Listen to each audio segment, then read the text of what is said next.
స్వర్ణముఖము తేజోమయుని చూడబోదుము. ప్రభునందు ప్రియమైన సహోదరి సహోదరులారా, మన ప్రభువును రక్షకుడైనటువంటి క్రీస్తు యేసు ప్రభు వారి అమూల్యమైన నామంలో మీ అందరికీ నా వందనాలు తెలియజేస్తున్నాను. యాకోబు పత్రిక 4వ అధ్యాయం, యాకోబు పత్రిక 4వ అధ్యాయం 13వ వచనం, 13-14. నేడైనను రేపైనను ఒకానొక పట్టణమునకు వెళ్ళి అక్కడ 1 సంవత్సరం ఉండి వ్యాపారము చేసి లాభము సంపాదించమరండి చెప్పుకొని వారలారా, రేపేమి సంభవించును మీకు తెలియదు. చాలండి, రేపేమి సంభవించునో మీకు తెలియదు. చివరి లేఖన భాగం పాత నిబంధనలో నుండి జకర్యా గ్రంథం 12వ అధ్యాయం, జకర్యా గ్రంథం 12వ అధ్యాయం 2-3 వచనాలు చదువుకుందాం. జకర్యా గ్రంథం 12వ అధ్యాయం 2-3 వచనాలు. నేను యెరూషలేము చుట్టూనున్న జనులకందరికి మత్తు పుట్టించు పాత్రగా చేయబోచున్నాను. శత్రువులు యెరూషలేమునకు ముట్టడి వేయగా అది యూదా మీదికి వచ్చును. ఆ దినమందు నేను యెరూషలేమును సమస్తమైన జనులకును బరువైన రాయిగా చేతును. దానిని ఎత్తిమోయి వారందరూ మిక్కిలి గాయపడుదురు. భూజనులందరూ దానికి విరోధులై యుందిరి. భూజనులందరూ దానికి విరోధులై యుందురు. 12వ వచనం ఏమన్నాడు? నేను యెరూషలేము చుట్టూనున్న జనులందరికీ మత్తు పుట్టించు పాత్రగా చేయబోచున్నాను. వాక్య సహాయం నిమిత్తం మరొక మారు చిన్న ప్రార్థన చేద్దాం. కృపా కనికరం కలిగిన మా తండ్రి, నీ నామానికి వందనాలు స్తోత్రాలు చెల్లిస్తున్నాం. నిలవబడిన నేను నిష్ప్రయోజకుడను. నాకు మీ ఆత్మ సహాయం అనుగ్రహించండి. మీ సంఘానికి ఏ మాటలైతే ఆ మాటలు మీరు అందించండి. ఆ మాటల ద్వారా సంఘానికి దిద్దుబాటును క్షమాభివృద్ధి మాకు పురికొల్పు మీరు అనుభవించుదురండి. మీ వాక్యమును చదువుకున్నాం. మీ సహాయం కొరకే వేడుకుంటూ మా ప్రభువును మా రక్షకుడైనటువంటి క్రీస్తు యేసు ప్రభు వారి ఉన్నతమైన నామంలో అడిగి వేడుకొనుచున్నాం మా తండ్రి, ఆమేన్. ప్రభునందు ప్రియులారా, గత నెలలో 2వ ఆదివారంలో నేను మీకు మాట్లాడినప్పుడు ఒకే ఒక మాట గురించి చెప్పాను. రేపేమి సంభవిస్తుంది, రేపేమి జరుగుతుంది అన్న విషయాలు, కొన్ని విషయాలు మీకు జ్ఞాపకం తెచ్చాను. రేపేమి జరుగుతుంది అన్నదానికి బయట ఎక్కడ కూడా ఎటువంటి ఆధారాలు కానీ ఏ విధంగా కానీ ఎవరు చెప్పలేరు. కానీ ఒక బైబిల్ గ్రంథం అయితే రేపేమి జరుగుతుందన్న విషయాలు చాలా స్పష్టంగా తెలియజేసిందని చెప్పి జ్ఞాపకం తెచ్చాను. రేపేమి సంభవిస్తుంది అన్న దేశాలు కనుక మనం గమనించినట్లయితే మీకు జ్ఞాపకం తెచ్చాను. ఇజ్రాయెల్ దేశం ఒక్కటి ఏకాకైతే అది మిగతా దేశాలు, ప్రపంచ దేశాలు ఒక్కతాటికి వస్తాయి. ఇది తరువాతి దినాల్లో జరగవచ్చు బహుశా, ఒకవేళ. ఎందుకనంటే నిన్నటి దినాన్ని మీరు గమనించినట్లయితే ఇజ్రాయెల్ ఇరాన్ మీదకి దాడి చేసి ఇరాన్ యొక్క అధిపతిని చంపేసింది. ముస్లిం కంట్రీస్లో ఉన్నటువంటి యుఎస్ బేస్ ఏవైతే కూడా మిస్సైల్స్ ప్రయోగించడానికి ఏదైతే ఉపయోగించే ప్లేసెస్ అయితే ఉన్నాయో బేస్మెంట్లో, ఆ బేస్మెంట్లు అన్నిటి మీద కూడా ఇరాన్ మళ్ళా తిరిగి దాడి చేసింది. దేని గురించి? వారి యొక్క ముస్లిం దేశమే అయినప్పటికీ కూడా ఎందుచేతనంటే అమెరికా మరియు ఇజ్రాయెల్కి ఇవి సహాయం చేస్తున్న దేశాలు అని ఏ దేశాలు అయితే ఉన్నాయో దాదాపుగా అన్ని దేశాల మీదకి చేసింది, ఒక్క ఒమన్ దేశం తప్ప. నేటి పరిస్థితి కనుక మనం గమనించినట్లయితే ప్రపంచ దేశాలు ఒక తాటి మీదకి వస్తాయా అని అనటానికి, వస్తాయేమో చెప్పలేము మనం, వస్తాయి. ఇరాన్ మాత్రం ఏమవ్వదు. ఇరాన్ మీద అయితే మాత్రం ఏ దాడి జరగదు. ఎందుకనంటే ఎదోము అని పిలువబడింది బైబిల్ గ్రంథంలో ఇరాన్ గురించి. ఇరాన్ గురించి మీకు జ్ఞాపకం తెచ్చకముందు గత నెలలో మీకు జ్ఞాపకం తెచ్చిన కొన్ని మాటలు నేను జ్ఞాపకం తెచ్చి నేను ముందుకు వెళ్ళిపోతాను. గత వారంలో మీకు జ్ఞాపకం తెచ్చాను. ఇజ్రాయెల్ దేశం యొక్క ఏమవుతుంది, భవిష్యత్తు ఏంటి, అసలు సంఘం భవిష్యత్తు ఏంటి, ఇజ్రాయెల్ దేశం భవిష్యత్తు ఏంటి, సంఘం యొక్క భవిష్యత్తు ఏంటి, ప్రపంచ దేశాల యొక్క భవిష్యత్తు ఏంటి, అసలు ఏం జరుగుతుంది, దేవుని ప్రణాళికలో ఏమేమి ఉన్నాయన్న విషయాలు, చాలా విషయాలు మీకు జ్ఞాపకం తెచ్చాను. వాటిలో మొట్టమొదటిగా రేపేమి జరుగుతుందని అన్నప్పుడు, మొట్టమొదటిగా రేపు జరిగే సంభవాలలో మొట్టమొదటిగా సంఘం ఎత్తబడటం అని జ్ఞాపకం తెచ్చాను. అంటే పరిశుద్ధులుగా ఉన్నవారు, పిలువబడిన వారు, దేవుని యొక్క యేసు ప్రభువు వారి యొక్క రక్తములో కడుగబడి ఎవరైతే ఆయన నమ్మి బాప్తిజం పొందిన వారు ఉంటారో వారందరూ కూడా ఎత్తబడతారు. రేపు జరిగే సంభవాలలో మొట్టమొదటి సంభవం ఇది. మొట్టమొదటిగా సంఘం ఎత్తబడుతుంది, పరిశుద్ధులు. దానికి సంఘం ఎత్తబడుతుంది అనడానికి బైబిల్ గ్రంథంలోంచి మీకు కొన్ని ఉదాహరణలు జ్ఞాపకం తెచ్చాను. ఎందుకనంటే తెసలోనికలు రాయబడిన పత్రికలు ఏమన్నాడంటే, పౌలు ఏమన్నాడు అని అంటే, మనమందరం కూడా మేఘముల మీద కొనిపోబడతాం, మేఘం మీద ఆకాశానికి ఎత్తబడతామని జ్ఞాపకం తెచ్చాడు. ఒక రెప్పపాటులోనే మనమందరము మార్పు పొందుతామన్నాడు. ఆ రెప్పపాటులోనే దేహ విమోచన జరుగుతుంది, మనిషి మారతాడు, ఆత్మలు మధ్యాకాశానికి ఎత్తబడతాయి. ఇవన్నీ జరిగే సంఘటనల కాలం ఎంతనంటే ఒక రెప్పపాటు. ఈ రెప్పపాటుని గురించి మనం జ్ఞాపకం తెచ్చుకున్నట్లయితే, మీకు జ్ఞాపకం తెచ్చాను, రాకడలో సంఘం శ్రమల కాలం కంటే ముందే ఎత్తబడ్డాడని అనటానికి 2 ఉదాహరణలు జ్ఞాపకం తెచ్చాను. నోవహు దాదాపుగా 120 సంవత్సరాలు సేవ చేశాడు. ఆ ప్రజలకు చెప్పాడు, దేవుని ప్రళయం రాబోతుంది, ఉగ్రత రాబోతుంది, మీరు మారండి, మారితే గనక మీరు ఓడలోనికి రండి అని పిలిచాడు. 120 సంవత్సరాలు పిలిస్తే తన కుటుంబం తప్ప ఎవరు రాలేదు. వెర్రివాడిని చూసినట్టు చూశారు. ఎవరిని? నోవహుని. నోవహు నమ్మాడు, నీతిపరుడు. గత వారంలో కూడా జ్ఞాపకం తెచ్చారు. తన తరములో నిందారహితుడు, నీతిమంతుడు. నిందారహితుడు, నీతిమంత అయిన వాణిని తప్పించి జలప్రలయాన్ని దేవుడు భూమి మీదకి రప్పించాడు. అంటే నమ్ముకున్న వారిని శ్రమల పాలు చేయడు దేవుడు అంటానికి ఒక ఉదాహరణ. రెండో ఉదాహరణ, సొదొమ గొమొర్రా కాలిపోవడానికి ముందే లోతుకు బయటికి రాబడ్డాడు. లోతు బయటికి రాబడ్డాడు. అంటే శ్రమ కాలానికి ముందే సంఘం ఎత్తబడడానికి ఈ 2 కూడా మనకున్నాయి. ఎందుకంటే లేఖనాల్లో మనకున్నది, ఉగ్రతకు పాత్రులం మనము కాదు, అపవాది వాని సంబంధికులు. మన కొరకే పరలోకం ఉంది, మన కొరకే నిత్య రక్షణ ఉన్నది, మన కొరకే ఆ పరలోక రాజ్యం, బంగారు పరలోక రాజ్యం ఉన్నది. నరకం అనేది సాతానుకు, వాని యొక్క సంబంధులకు మాత్రమే, మనకు కాదు. కానీ మానవుడు ఆజ్ఞను అతిక్రమించి దేవుని యొక్క క్రమాన్ని మీరి ఏమవుతున్నాడంటే ఉగ్రత పాలవుతున్నాడు. జ్ఞాపకం తెచ్చాను కదా, సంఘం ఎత్తబడుతుంది. సంఘం ఎత్తబడిన తర్వాత యాంటీక్రైస్ట్ అన్నవాడు ఎప్పటి వరకు వస్తాడు ఏంటన్న విషయాలు ఎవరికీ తెలియదు. మీకు జ్ఞాపకం తెచ్చాను. ఎందుకనంటే యేసు ప్రభువారు భూమి మీద నుంచి ఆరోహణమైన తర్వాత 50 దినాలకి పరిశుద్ధాత్మ భూమి మీదకి వచ్చాడు. అలానే ఈ యాంటీక్రైస్ట్ తన్ను తానుగా ప్రత్యక్షపరచుకోవడానికి రోజులు పట్టవచ్చు, నెలలు పట్టవచ్చు, సంవత్సరాలు పట్టవచ్చు. కానీ ఈ కాలం గురించి బైబిల్ గ్రంథంలో ఎక్కడా రాయబడలేదు, ఎక్కడా కూడా.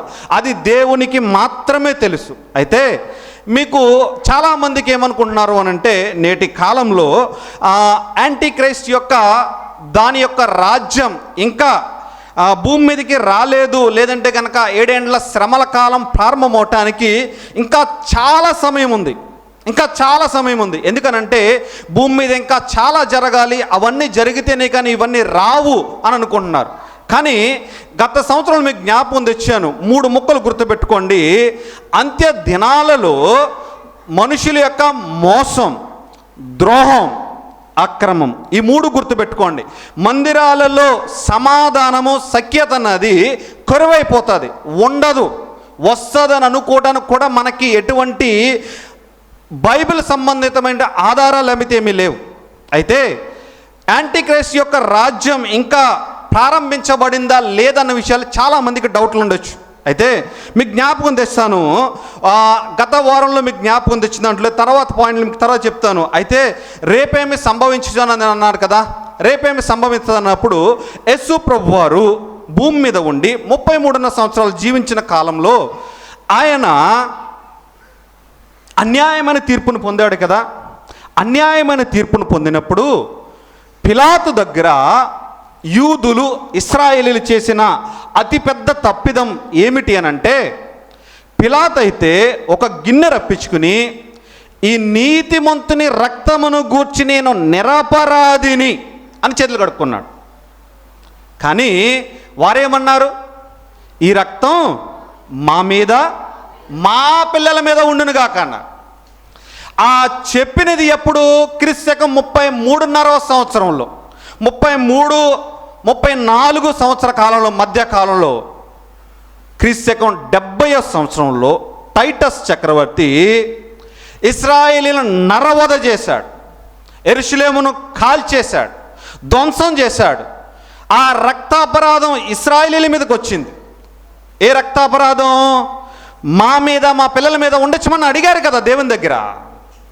వారు అడిగినట్టుగానే, వారు కోరుకున్నట్టుగానే వారి యొక్క రక్తాపరాధం ఆ దేశం మీదకి వచ్చింది. ఆ దేశం మీదకి వచ్చిన తర్వాత ఆ దేశం సర్వనాశనం అయిపోయింది. నాశనం అయిపోయి కాల్చబడింది. కాల్చబడిన తర్వాత మరలా 1948వ సంవత్సరంలో మళ్ళా ఇశ్రాయేలీల దేశం ఏర్పడింది. ఇశ్రాయేలీల దేశం ఏర్పడుతుందని ఎవ్వరు అనుకోలేదు.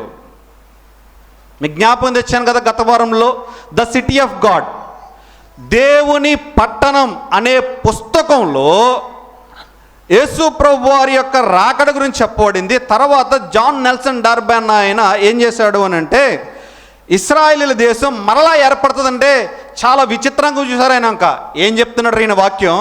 ఏం చెప్తున్నాడు అసలు? ఏం చెప్తున్నాడు? ఇశ్రాయేలీల దేశం మొత్తానికి అసలు పునాదులు లేవు, ఏమీ లేవు. మరలా ఇశ్రాయేలీల దేశం ఏర్పడడం ఏంటి? అసలు యేసు ప్రభువుని సిలువేసిందే ఆ దేశం కదా, యేసు ప్రభు వారిని హింసించిందే ఆ దేశం కదా అని అనుకున్నారు. ఆయన పిచ్చోని చూసినట్టు చూసారు. ఒక్క రకంగా చెప్పాలి అని అంటే పిచ్చోని చూసినట్టు చూస్తే ఆయన చెప్పాడు, బైబుల్ ప్రకారంగా, లేఖనాల ప్రకారంగా ఇశ్రాయేలీల దేశం ఏర్పడదమన్నది ఖాయం అని చెప్పాడు. అంతే. ఆయన చెప్పిన దాదాపు 115 సంవత్సరాల తర్వాత ఇశ్రాయేలీల దేశం మరలా ఏర్పడింది. ఇశ్రాయేలీల దేశం ఏర్పడింది. ఇశ్రాయేలీల దేశం ఏర్పడింది. ఇశ్రాయేలీల దేశం 1948 నుంచి ఇప్పుడు వరకు అతి తక్కువ కాలంలో ప్రపంచాన్ని ఏలే ఒక శక్తి కింద ఎదిగింది.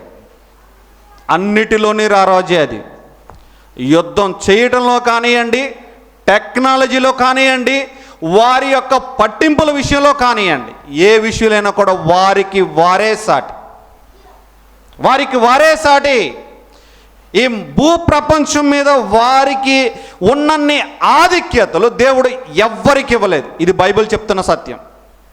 ఇశ్రాయేలీలకు ఇచ్చినన్ని ఆధిక్యతలు ఏ మానవునికి దేవుడు ఇవ్వలేదు.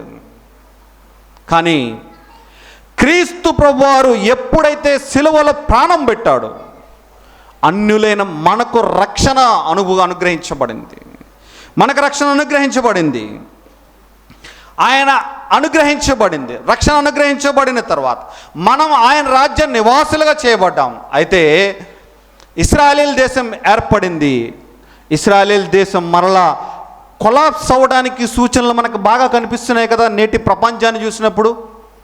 No no no no no ఇశ్రాయేలీల దేశం అన్నది కొలాప్స్ అనేది అవ్వదు. ఇరాన్ కూడా అవ్వదు. ఎందుకనంటే రేపన్న రోజు క్రీస్తు విరోధి పాలన చేయడానికి ముఖ్య పట్టణం ఇరానే కాబోతుంది. ఇరాన్ దాని మిత్ర దేశాలు. ఎందుకనంటే యేసు ప్రభు వారు చెప్పాడు, ఎదోమును గురించి ప్రకటన చెప్పాడు. యేసు ప్రభు వారు భూమి మీద ఉన్నప్పుడు 3 సువార్తల్లో చెప్పాడు, ఆకాశం భూమి గతించినా కానీ నా మాటలు గతించవని చెప్పాడు ఆయన. అతడు నన్ను ప్రేమించుచున్నాడు కాబట్టి నేను అతను తప్పిస్తున్నాను అన్నాడు కదా. ఇశ్రాయేలీలు యెహోవాను ప్రేమించినంత కాలం ఇశ్రాయేలీలను దేవుడు తప్పించాడు. యేసు ప్రభువారు భూమి మీద ఉన్నంత కాలంలో యేసు ప్రభుని వారు ఎరగలేదు. వారి యొక్క ఆత్మీయ నేత్రాలకు గ్రుడ్డితనం కలిగింది. ఆయన పరము నుండి భూమి మీదకి వచ్చింది నశించిన ఇశ్రాయేలీల కొరకే. సువార్తల్లో మీరు చాలా క్లియర్గా వచనం వెంబడి వచనం చదవండి. నశించిన ఇశ్రాయేలీల దగ్గరికి వచ్చాను, వారి కొరకే వచ్చాను, నేను మీ పితరుల దేవుడను, మీరు అనుకుంటా మెస్సయ్యాను నేనే అని చెప్పాడు. కానీ వారు నమ్మలేదు. అయితే ఆ దేశం మీదకి ఇప్పుడు మరలా ప్రపంచ దేశాలు ఏకాకం కాకబోతున్నాయని చెప్పి జ్ఞాపకం తెచ్చాను. అయితే యాంటీక్రైస్ట్ రావటానికి యాంటీక్రైస్ట్ యొక్క రాజ్యంలోని కొన్ని ముఖ్య సూచనలు ఏంటో తెలుసా? 1 world, 1 currency, 1 system. 1 world, 1 currency, 1 system అంటే ఒకే మాట. అది చెప్పేందరు తెలియదు. ఒకే మాట, ఒకే నగదు చెల్లుబాటు చేసేది, ఒకటే మతం, 1 రిలీజియన్ కూడా ఉండబోతుంది. సాతాను యొక్క రాజ్యంలో మెయిన్ ప్రాముఖ్యంగా చెప్పబడినవి ఇవి. అయితే నేటి కాలంలో ఇవన్నీ మనం చూసినట్లయితే క్రీస్తు విరోధి యొక్క పాలన జరగటానికి అప్పటికప్పుడు ఏమీ రాదు. ఆల్రెడీ సాతానుకు సంబంధించిన రాజ్యానికి సంబంధించిన పునాదులు ఆల్రెడీ భూమి మీద పడిపోయినాయి. గోడలు కూడా కట్టబడ్డాయి. వాడు వచ్చి జస్ట్ సిస్టమ్ ఆన్ చేసుకుంటాం ఒకటే మిగిలింది. ఎప్పుడైనా గమనించారా? ఎప్పుడు లాగానే ఉంది ప్రపంచం, ఏమి తెలియట్లేదు అనుకుంటున్నారు కదా. ఏంటి అసలు, ఆయన పునాదులు ఏమున్నాయి? క్రూర మృగము యొక్క మొట్టమొదటి పిల్లర్ ఏంటో తెలుసా? North Korea. ఈ నార్త్ కొరియాలో మీరు గమనించినట్లయితే సాతానికి కావలసింది నీ డబ్బు కాదు, నీ ధనం కాదు, నీ ఇల్లు కాదు. సాతానికి కావాల్సింది ఏంటో తెలుసా? నీ ఆత్మ. ఆరాధన విధానాన్ని మార్చేస్తాడు వాడు. నకిలీకిని అసలుకిని తేడా ఎంత ఉంటుంది? ఇప్పుడు నకిలీ 100 రూపాయల నోటికి అసలు 100 రూపాయల నోటికి తేడా ఎంత పర్సెంటేజ్? 1%, మేబీ 99% మ్యాచ్ అయిపోతుంది కదా. ఆ 1% గుర్తించడం అనేది చాలా కష్టం. నార్త్ కొరియాని కనుక మీరు గమనించినట్లయితే ఒక ఉదాహరణ చెప్తున్నాను నేను. క్రీస్తు విరోధి యొక్క పాలనలో ఆ మృగానికి మొక్కాలి అని ఉంది. ప్రకటన గ్రంథం ఒక మాట చూడండి, ఒక్క మాట బైబిల్ తెరండి. ప్రకటన గ్రంథం 13వ అధ్యాయం 15వ వచనం, 13:15. ప్రకటన గ్రంథం 13:15 తెలిసిన వారు సహాయం చేయండి నాకు. ప్రకటన గ్రంథం. మరియు ఆ మృగము యొక్క ప్రతిమ మాట్లాడునట్లును ఆ మృగము యొక్క ప్రతిమకు నమస్కారము చేయని వారిని హతము చేయనట్లు ఆ మృగము యొక్క ప్రతిమకు ప్రాణమిచ్చుటకై దానికి అధికారం ఇవ్వబడెను. ఆ క్రూర మృగానికి అధికారం ఇవ్వబడింది, దానికి మొక్కకపోతే గనక. నార్త్ కొరియాలో మనిషే దేవుడు, అంటే ప్రపంచాన్ని పాలిస్తున్న అధినేతే వారి దేవుడు. తెలుసా మీకు ఇది? కిమ్ జాన్ వుంగ్ ఎవరైతే ఉన్నాడో నార్త్ కొరియా అధ్యక్షుడు, వారి యొక్క ఫోటో, వారి యొక్క తండ్రి యొక్క ఫోటో ప్రతి ఒక్క కుటుంబంలోనే ఉండాలి అక్కడ. నార్త్ కొరియాలో సిస్టమ్ అది. ఏ కుటుంబంలో అయితే ఆ ఫోటో కింద పడినా, ఆ ఫోటోకి ఏదన్నా బూజు పట్టినా దేశద్రోహం నేరం కింద కాల్చి చంపేస్తారు ఆన్ ది స్పాట్. ఒకవేళ కనుక వాళ్ళు ఇల్లు అంటికిపోయిందనుకో, నార్త్ కొరియాలో ఏదైనా ఇల్లు అంటుకుపోతుంది, వారు మొట్టమొదటిగా బయటికి తీసుకురావాల్సింది ఏంటో తెలుసా? వారిద్దరూ ఉన్న ఫోటోను బయటికి తీసుకురారు. వారి పిల్లల్ని కాదు, వారి డబ్బు కాదు, వారి ఆస్తి కాదు, వారి బట్టలు కాదు. మొదటి ప్రాధాన్యం ఎవరికి వాళ్ళు తెలుసా? నార్త్ కొరియా అధ్యక్షుడికి. ఒక మనిషిని బలవంతంగా ఆరాధన చేసుకోవటం క్రీస్తు విరోధ పాలనకి సూచన కాదా అది? ఒక మనిషినే దేవుడి కింద ఆరాధిస్తుంది ఒక దేశం. రేపొద్దున క్రీస్తు విరోధి వచ్చినప్పుడు కూడా ఆయనే దేవుడి కింద ఆరాధింపబడతాడు. ఎలాగనంటే భయం గుప్పిట్లో. నార్త్ కొరియా ప్రజలు ఎందుకని ఆయన దేవుడి కింద ఆరాధిస్తారు? భయం గుప్పెట్లో మానవుణ్ణి కంట్రోల్ చేస్తున్నవాడు. నార్త్ కొరియాలో భయం గుప్పెట్లో ప్రజలందరూ కూడా ఒకవేళ కనుక మనం ఇది చేయకపోతే మనం చంపబడతాం, కాల్చబడతాం అని భయం గుప్పెట్లో వారు బతుకుతున్నారు. మృగాని యొక్క మొదటి పిల్లర్ ఏంటిదనంటే ఆరాధన క్రమాన్ని మార్చివేస్తాడు. మనిషే దేవుడి కింద ఆరాధింపబడతాడని జ్ఞాపకం చేస్తున్నాడు. అంత మాత్రమే కాదు, దేవుని స్థానాన్ని ఆక్రమించడం. అంటే దేవుడు ఉండవలసిన స్థానంలో ఆ ప్రజల యొక్క గుండెల్లో ఎవరుంటున్నారు? ఆ దేశం యొక్క అధ్యక్షుడు. మనిషే దేవుడిగా ఆరాధింపబడతాడు అని అనడానికి ఎప్పుడో రోజులు చూద్దామనుకుంటున్నాం. నీ కళ్ళ ముందున్న దేశాన్ని చూడు, మనిషే దేవుడికి ఆరాధింపబడుతున్నాడు. రేపు 7 ఏళ్ల శ్రమల కాలంలో నువ్వు ఇదని చూద్దాం అనుకుంటున్నామో, దేవుడికి ఇప్పుడే ఆల్రెడీ ట్రైలర్ చూపిస్తున్నాడు. ఆ క్రీస్తు విరోధి యొక్క రాజ్యానికి ఒక గుర్తుగా సాతాను బలవంతంగా తన్ను దేవుడిగా ఎలాగైతే ఆరాధించమని కోరతాడో, నార్త్ కొరియా దేవుని యొక్క క్రీస్తు విరోధి యొక్క పాలనకు మొట్టమొదటి పిల్లర్గా మనం చూస్తున్నాం. రెండవ పిల్లర్ ఏంటదనంటే క్రూర మృగం యొక్క రెండవ పిల్లర్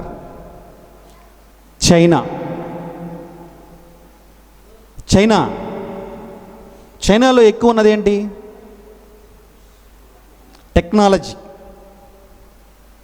టెక్నాలజీ. నార్త్ కొరియాలో భయంతో మనిషిని కంట్రోల్ చేస్తున్నాడు. చైనాలో అయితే టెక్నాలజీతో మానవుణ్ణి కంట్రోల్ చేస్తున్నాడు. చైనా తెలుసా మీకు? అది చైనాలో డిజిటల్ జైలు. ఆ డిజిటల్ అన్న పదానికి నన్ను మరి క్షమించండి, ఎందుకంటే నేను ఇంగ్లీష్ పదాలు ఎక్కువ చెప్తున్న విషయాలు నా నోటీస్కి వచ్చినాయి. ఎందుకనంటే కొన్ని తెలుగు పదాలు నాకు దొరక్క వదిలేస్తున్నాను. డిజిటల్ జైలు లాంటివి కొన్ని ఆల్రెడీ చైనాలో ప్రారంభించబడ్డాయి. ఎందుకనంటే చైనాలో మీరు చదవండి, చాలామంది మన మధ్యలో చదువుకున్న పిల్లలు ఉన్నారు కదా, వారిని అడిగి తెలుసుకోండి. ఎందుకనంటే ఇది చాలా ఇంపార్టెంట్. సోషల్ క్రెడిట్ సిస్టమ్ అనేది చైనాలో ఇప్పటికే ఆల్రెడీ ఉన్నది. ఇప్పుడు సోషల్ క్రెడిట్ సిస్టమ్, ఇది సోషల్ క్రెడిట్ సిస్టమ్ అనేది ప్రపంచంలోనే అత్యంత భయంకరమైన ప్రయోగం. ఇది ప్రపంచంలోనే అత్యంత భయంకరమైన ప్రయోగం. ఇది మనిషి జీవితాన్ని ఒక వీడియో గేమ్ ద్వారా ఎలాగైతే కంట్రోల్ చేస్తారో, టెక్నాలజీ ద్వారా చైనా మనిషిని కంట్రోల్ చేస్తుంది. ఎలా అనంటే దాదాపుగా చైనాలో 60 కోట్లకు పైగా ఆర్టిఫిషియల్ ఇంటెలిజెన్స్ కలిగిన కెమెరాలు ఉన్నాయి. AI కెమెరాస్ అంటారు.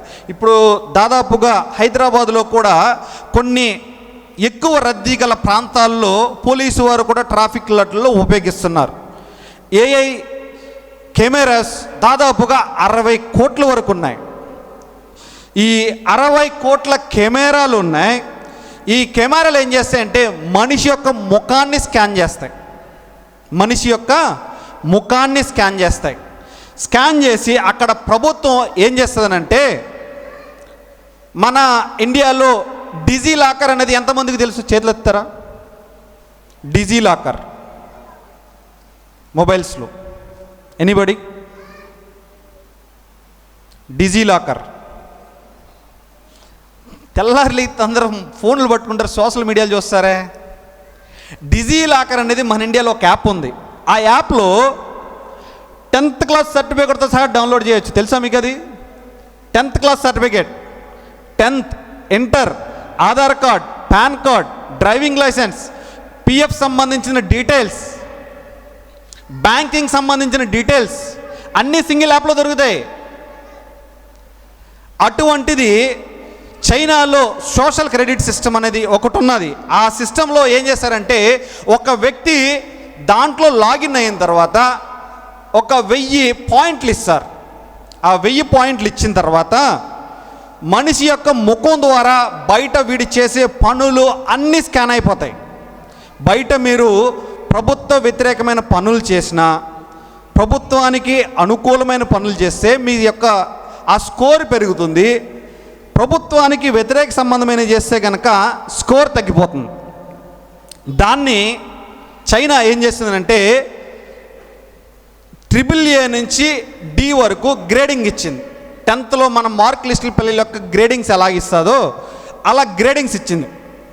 AAA అంటే ఎక్సలెంట్ అని, D అంటే బ్లాక్ లిస్ట్ అని. ఆ చైనా సోషల్ క్రెడిట్ సిస్టంలో ఎలాగనంటే, ఒకవేళ చైనాకి సంబంధించిన ఆ ప్రభుత్వానికి సంబంధించిన నువ్వు మంచి పనులు చేస్తే కనుక నీ పాయింట్లు పెరుగుతాయి. 600 కన్నా పాయింట్లు కనుక నీకు తగ్గిపోయినాయి అనుకో, నీది D లిస్ట్లోకి వెళ్ళిపోతుంది నీ ఐడి.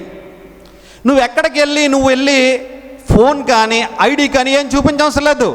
నీ ఫేస్ని స్కాన్ చేసి స్కోర్ చెప్పేస్తుంది. నీది అక్కడ చెప్పేస్తే ఏం చేస్తుందంటే, ఇప్పుడు ప్రజెంట్ చైనాలో జరుగుతున్నది ఇది. 2.5 కోట్ల మందికి ఫ్లైట్ జర్నీస్ బ్యాన్ అయిపోయినాయి. తెలుసా మీకు? అది ఫ్లైట్ జర్నీ చేయడానికి లేదు, వారు బుల్లెట్ ట్రైన్ ఎక్కడానికి లేదు. చైనా యొక్క టెక్నాలజీ అది. ఒక మనిషి యొక్క ముఖాన్ని స్కాన్ చేసి అతడు ఏం చేస్తాడన్న విషయాల్ని అది చెప్పేస్తుంది. అంత మాత్రమే కాదు, నీ పిల్లల్ని ఒక మంచి స్కూల్లో చదివించాలి అని అంటే నీ స్కోర్ తక్కువ ఉంది, సోషల్ క్రెడిట్ స్కోర్ తక్కువ ఉంది, కాబట్టి ఈ స్కూల్లో నీ పిల్లల్ని నువ్వు చదివించలేవు. అంత మాత్రమే కాదు, అక్కడ ఏం జరుగుతుందనంటే, ఈ క్రెడిట్ సిస్టమ్ ఎవరికైతే తక్కువ ఉందో, కరోనా మన దగ్గరికి వచ్చినప్పుడు కాల్ చేసినప్పుడు ప్రతి ఒక్కరికి ఒకటి అనౌన్స్మెంట్ వచ్చేది, గుర్తుంది కదా? కరోనా గురించి జాగ్రత్తగా ఉండండి, డిస్టెన్స్ మెయింటైన్ చేయండి. ఎలాగైతే అనౌన్స్మెంట్ వచ్చిందో, చైనాలో కూడా ఈ క్రెడిట్ స్కోర్ ఎవరికైతే తక్కువ ఉందో వారికి గనక ఫోన్ చేసావనుకో, నువ్వు ఫోన్ చేసే వ్యక్తి బ్లాక్ లిస్ట్లో ఉన్నాడు, దయచేసి నువ్వు జాగ్రత్తగా మాట్లాడు అనేది వచ్చేస్తుంది. అలా కాల్ వెళ్ళిన తర్వాత ఆ వ్యక్తితో నువ్వేం మాట్లాడగలుగుతావు? మనిషిని ఏమైనా జైల్లో పెట్టారా? మనిషిని ఏమైనా ఒక తీసుకెళ్ళి బంధించారా? కానీ చేయడానికి ఏమన్నా ఉన్నాయి వాని చేతుల్లో? స్కూల్లో అడ్మిషన్స్ దొరకట్లేదు, ఫ్లైట్ ఎక్కడానికి లేదు, బుల్లెట్ ట్రైన్ ఎక్కడానికి లేదు. చైనా తన సిస్టమ్ ద్వారా మనిషిని ఏ విధంగా కంట్రోల్ చేస్తుంది? అక్కడ CCTVs అన్నీ గమనించేస్తాయి. నీ ముఖాన్ని స్కాన్ చేసి నువ్వేం చేస్తున్నావు, ఆన్లైన్లో ఏం కొంటున్నావు, ఏం అమ్ముతున్నావు, మాత్రమే కాదు నీ ఇంటర్నెట్ హిస్టరీని కూడా చెక్ చేసేస్తుంది.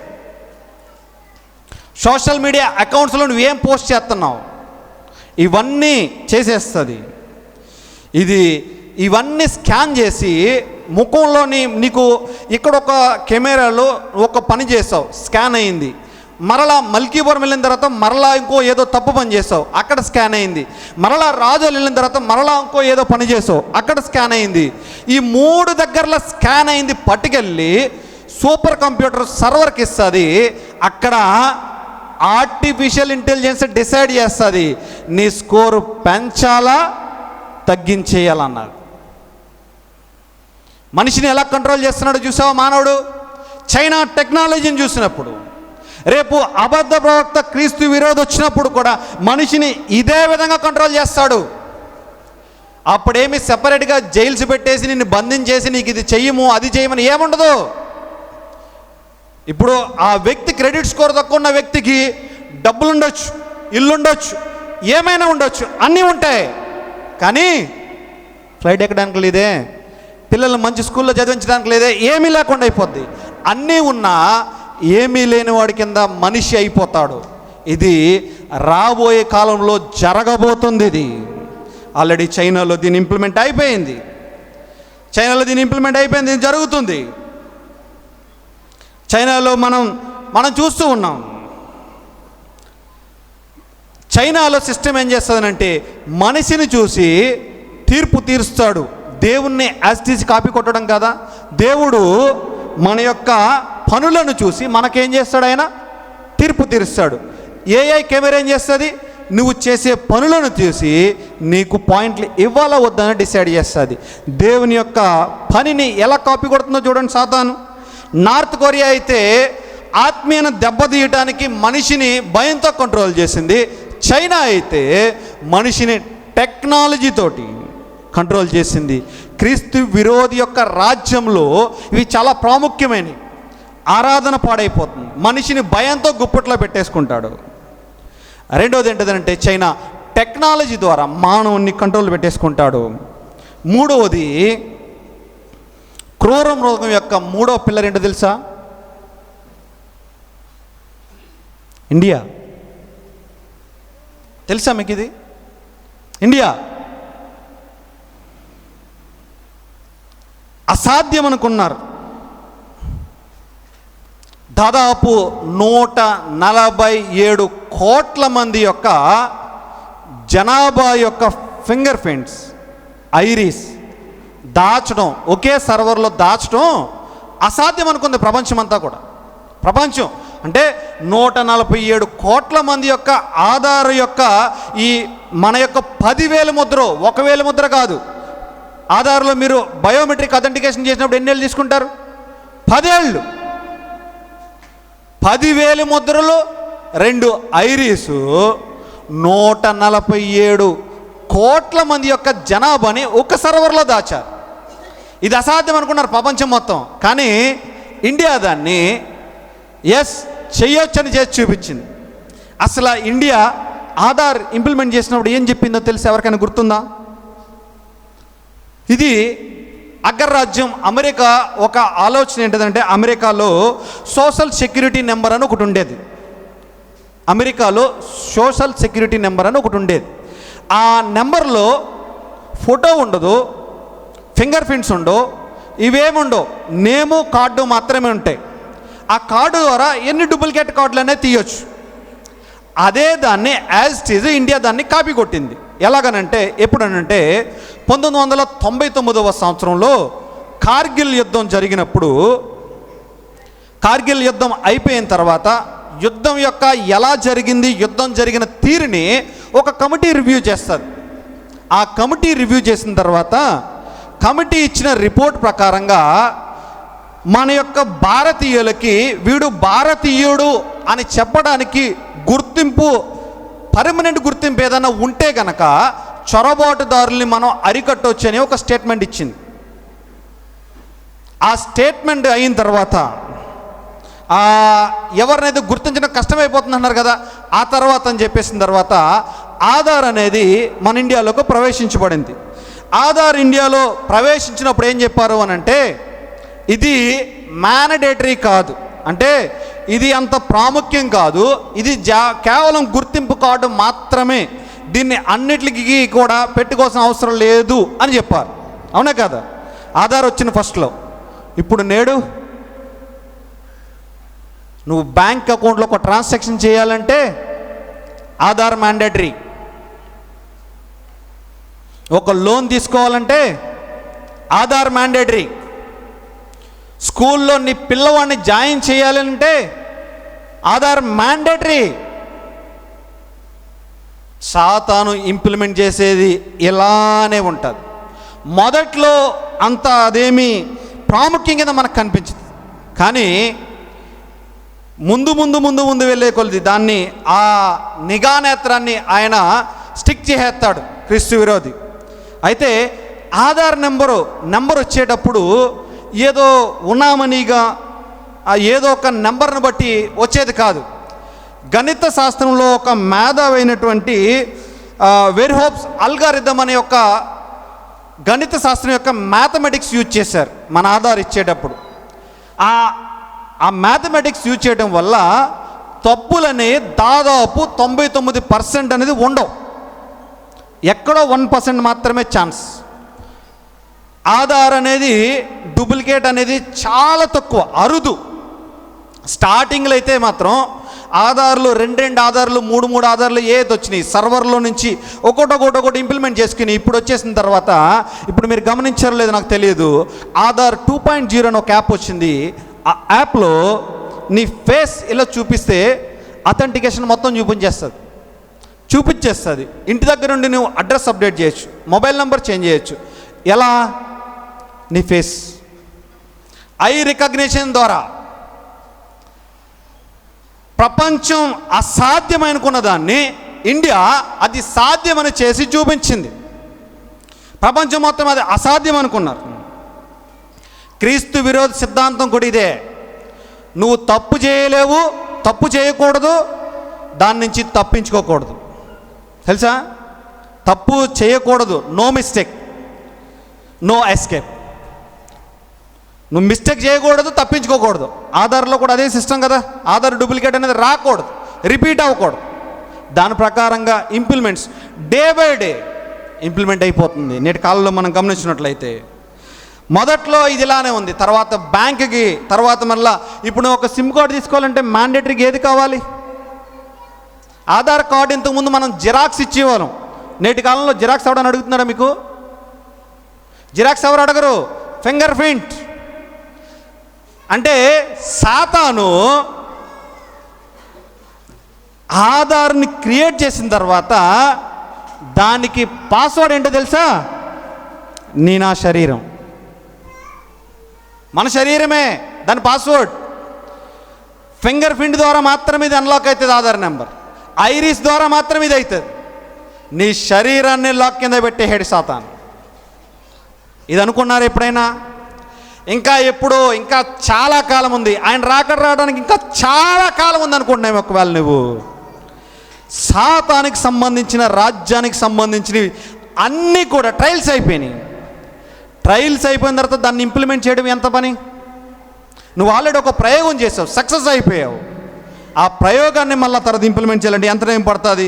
ఈ 12 అంకెల నెంబర్లోనే, ఈ 12 అంకెల నెంబర్ కనుక నీవు లేదు అని అంటే కనుక బ్రతికున్నా కూడా నువ్వు చచ్చిన వాడితో సమానం.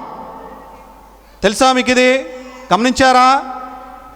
నీ బ్రతుకున్నప్పటికీ కూడా ఈ 12 అంకెల నెంబర్ లేదనుకో, ఆధార్ నెంబర్ లేదనుకో, నువ్వు చచ్చిపోయినట్టే లెక్క. రేపేం జరుగుతుంది అనుకుంటున్నారు కదా. ఇవన్నీ ఆల్రెడీ ఇంప్లిమెంట్ అయిపోయినాయి. ఇంకా టైం లేదు. సాతాను భూమి మీదకి రావటానికి, వాని యొక్క అబద్ధ ప్రవక్త క్రీస్తు విరోధి భూమి మీదకి రావటానికి, బయలుపరచబడడానికి సమయం అనేదే లేదు. ఆధార్ని డిలీట్ చేసే ఆప్షన్ లేదు. తెలుసా మీకు అది? ఆధార్ ఒక్కసారి క్రియేటివిటీ అయిన తర్వాత ఆధార్ని డిలీట్ చేసే విధంగా అసలు మన భారతదేశంలో ఆ చట్టం అనేదే లేదు. 2 ఆప్షన్స్ ఉన్నాయి.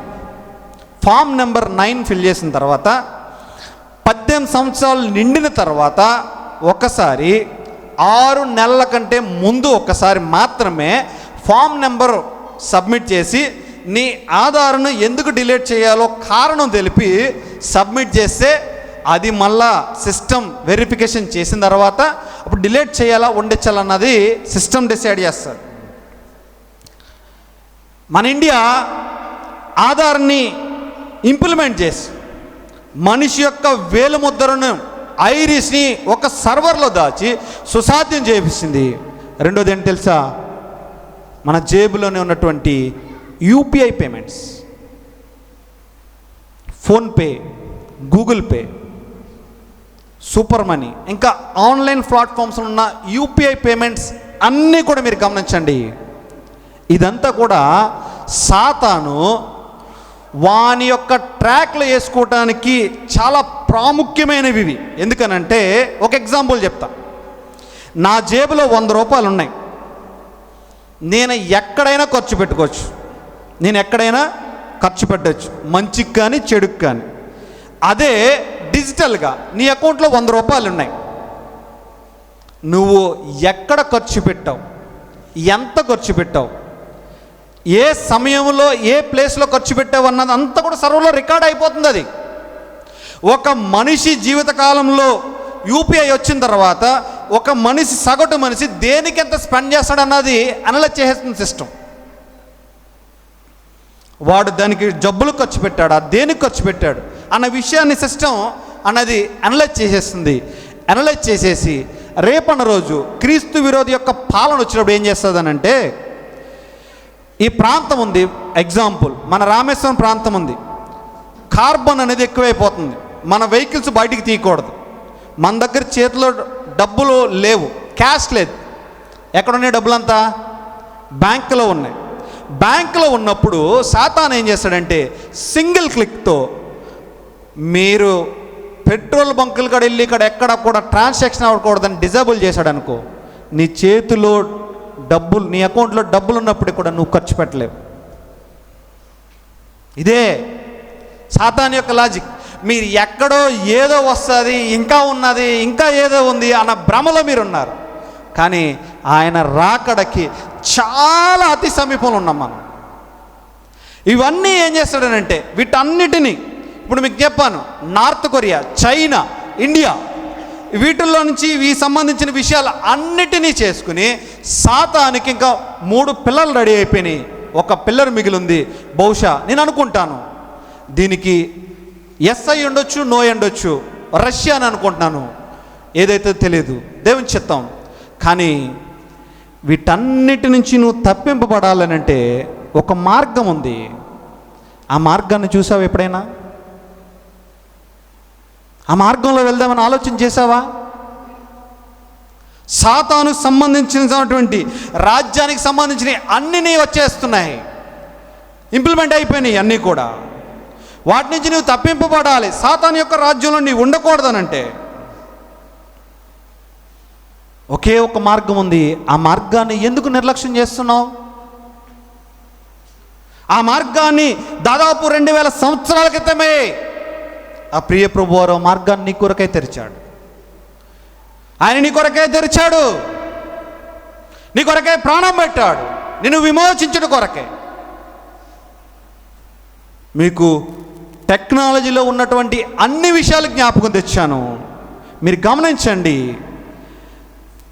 ఈ డిజిటల్ పేమెంట్స్ కానివ్వండి, టెక్నాలజీ కానివ్వండి, నార్త్ కొరియా కానివ్వండి, ఇవన్నీ కూడా సాతాను యొక్క రాజ్యంలో ఇంప్లిమెంట్ అయ్యే విషయాలే, మన కళ్ళ ముందు జరుగుతున్నాయి. కానీ నిద్రపోతున్న వారిగా, మన కళ్ళకు గుడ్డి వారి కింద తయారైపోయి మనం వీటన్నింటినీ గమనించట్లేదు. సాతాను వచ్చి ఏదో ఒక జైల్లో వేసి నువ్వు ముద్ర వేసుకో అని చెప్పేసి అని అంటాడు అనుకుంటున్నారా మీరు? భయం గుప్పెట్లో మనిషిని కంట్రోల్లో పెట్టుకుంటాడు సాతాను. జాగ్రత్త. కరోనా వచ్చినప్పుడు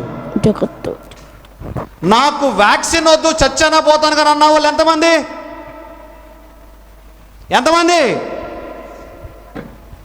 మనిషిని ఇలానే కంట్రోల్ చేస్తాడు సాతాను. భయం గుప్పెట్లు సాతాను ఇలానే చేస్తాడు.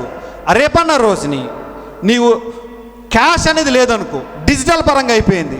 నువ్వు పాల ప్యాకెట్ కొనాలన్నా, ఏ కూరగాయలు కొనుక్కోవాలన్నా, కిరాణా సరుకులు కొనుక్కోవాలన్నా, ఎక్కడికి వెళ్ళాలన్నా కూడా ఇప్పుడు ఆధార్ అథెంటికేషన్ ఎలా మ్యాండేటరీ చేశాడో, ఆ క్రీస్తు విరోధి ముద్ర ఉంటేనే నీ ట్రాన్సాక్షన్ అవుతుంది అని వచ్చేస్తుంది. అప్పుడు ఏం చేస్తావు? దానికి లోబడతా గనక ఆరని అగ్నికి వెళ్ళిపోతావు. అగ్నిగుండం అంటే ఏదో ఒక్కరోజు కాలిపోయి ఆగిపోయేది కాదు, యుగయుగములు మండుతుంది. అది యుగయుగములు కాలుతుంది. అక్కడ ఏడుపును పండ్లు కొరకటే ఉండను అన్నాడు. ఒక్కసారి ఆలోచించావా మానవుడా? నీ చెయ్యి ఈ భాగం కాలిపోతే గనక దాని బాధను నువ్వు ఎలా వర్ణిస్తావు? ఇంటి దగ్గర మనం పొరపాటుని చెయ్యి కాలిపోతేనే ఆ మంటను తట్టుకోలేక అయ్యో బాబాయ్ మంటను తట్టుకోలేకపోతున్నావు అంటున్నావే. యుగయుగములో నిత్యము అగ్నిగుణంలోనికి వెళ్ళకుండా ఉండాలంటే 2000 సంవత్సరాల క్రితం ఆ ప్రియ ప్రభువారు నిన్ను నన్ను ప్రేమించి పరమ నుండి దిగి వచ్చాడు, నీ కొరకే ప్రాణం పెట్టాడు, నీ కొరకే రక్తం కార్చాడు. ఆయన ఆ కలువరిగిరిలో, ఆ మండుటెండలు నీ కొరకే నా కొరకే ఆయన ప్రాణం పెట్టాడే. ఆ ప్రేమ నీకు గుర్తు రావట్లేదా? ప్రియమైన సోదరి సోదరుడా, ఇది ప్రతిసారికి చెప్తున్నాను, ఇలానే వెళ్ళిపోద్ది అనుకుంటున్నావేమో. నిన్నటి దినాన్ని జ్ఞాపకం తెచ్చుకో. నిన్నటి దినాన్ని కోల్పోయిన వారి యొక్క జీవితాలను కోల్పోయిన వాళ్ళు ఎంతమంది? ముస్లిం కంట్రీస్కి ఇజ్రాయెల్, అమెరికా దేశాల మధ్య యుద్ధం జరిగినప్పుడు ప్రాణాలు కోల్పోయిన వాళ్ళు ఎంతమంది? అందుకని అంటాడు, ఇంతలో కనబడి అంతలో మాయమైపోయే ఆవిరి వంటి బ్రతుకు కలిగిన వారు. అయితే ఆయన నీ కొరకే ప్రాణం పెట్టాడు, ఆయన నీ కొరకే వెల చెల్లించాడు. నీవు ఇప్పుడు చేయవలసిన కార్యం ఏంటదనంటే, నా కొరకే ప్రాణం పెట్టావు, పాపినైన నన్ను ప్రేమించావు, నీకు విరోధంగా ఉన్నవాడనైనా నన్ను ప్రేమించావు దేవా అని అడగటమే నీకు మిగిలి ఉన్నది. కానీ ఒకానొక దినం వస్తుంది, సంఘం ఎత్తబడుతుంది. సంఘం ఎత్తబడిన తర్వాత 7 ఏండ్ల శ్రమల కాలం ప్రారంభమైనప్పుడు నువ్వు చనిపోదామని అనుకున్నా, కరెంటు పట్టుకున్నా చనిపోవు, బిల్డింగ్ పైన దూకేసినా చనిపోవు, గోదట్లో దూకేసినా చనిపోవు. ఎక్కడికి వెళ్ళినా కూడా ఆదిమున బైబిల్ గ్రంథంలో క్లియర్గా రాయబడింది, ఆ దినమున మనుషులు మరణాన్ని వెతుకుతారు కానీ అది వారికి దొరకదు. ఈ దినమునైతే నువ్వు చేసిన పాపముల అన్నిటి కొరకే ఆ ప్రియ ప్రభువారు వెల చెల్లించాడు. కానీ దాన్ని కనుక నువ్వు నిర్లక్ష్యం పెడితే నీ రక్షణ కొరకే నీవే వెల చెల్లించుకోవాలి రేపన్న రోజుని. ఆ వెల చెల్లించడం మహాఘోరం. తలలు వంచండి, ప్రార్థన చేద్దాం.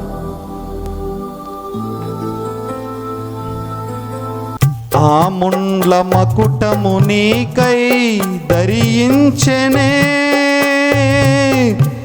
నీ పాప శిక్షను తానే భరించెనే. ఆ ముండ్ల మకుటము నీకై భరించెనే, నీ పాప శిక్షను తానే భరించెనే. ప్రవహించే రక్తధార నీ కోసమే, కడుగోర సిల్వలో కార్చెను నీ కోసమే. సందేహమేలా సంశయమదేలా, ప్రభు యేసు గాయములను తరికించి చూడు, గాయాలలో నీ వేలు తరిపించి చూడు. సందేహమేలా